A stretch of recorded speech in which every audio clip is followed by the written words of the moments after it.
ګرانو دوستانو په سلامونه مو هرکلی کوم. نننۍ ویډیو کې به درته وښیم چې څنګه موږ بغیر د کوړکې چرګې نه د هګۍ نه چرګوړي یا بچي راویستلی شو. نو داسې به وکئ چې یو کاټن به پیدا کئ او کاټن کې به یو سوری وکئ او یو دانه بلب به راوړئ او هغه بلب به دغلته نصب کئ. د هغې نه بعد به بیا داسې وکئ چې بوس به راوړئ او دا بوس به په دې کاټن کې لاندې واچوئ تر څو دغه هګۍ ماتې نشي او هغه پستې او ګرمې وساتل شي.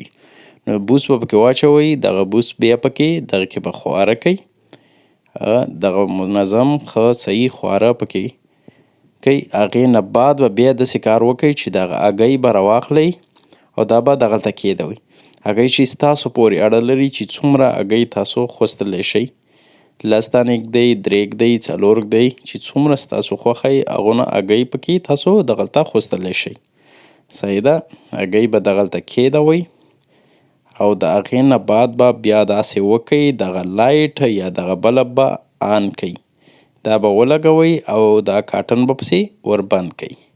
نو دا به تر 20 ورځو پورې د همدغه شانتې وساتئ.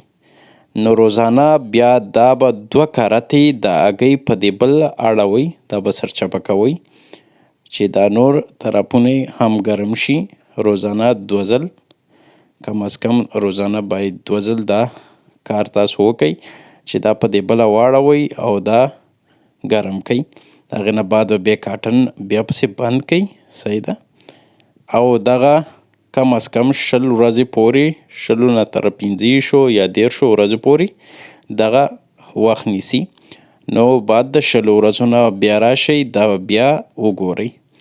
نو داسې به وکئ چې دغه هګۍ چې کومه ده دې له به تاسو داسې ټک ورکوئ. که چېرته د چرګوړي اواز راوځي نو تاسو ته پې پته لګي چې دغه کې بچي شته دی. نو دا ته به داسې واړه سلو باندې په قلاره داسې ټکې ورکئ. نو که چېرته دې کې بچي وي هغه خپله اواز کوي، دې له به دغه شانتې په قلاره داسې ټکې ورکئ. دې تاسو ته بیا معلومیږي چې دې کې بچي شته او که نشته دی. صحیح ده، نو که چېرته پکې نه وو نو بیا به داسې کار وکئ، دا به بیا سره بیا بند کئ، دا کاټن به پسې یو ځل بیا بند کئ، 1 ورځ ورته بیا صبر وکئ. بعد د 20 ورځو نه 1 ورځ بیا صبر وکئ.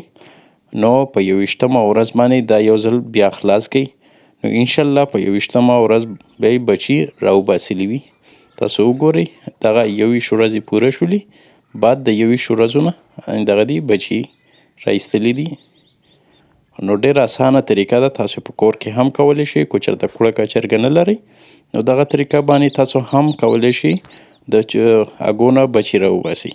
که ویډیو مو خوښه شوي ضرور یې لایک کړئ او د نورو دوستانو سره یې شریک کړئ.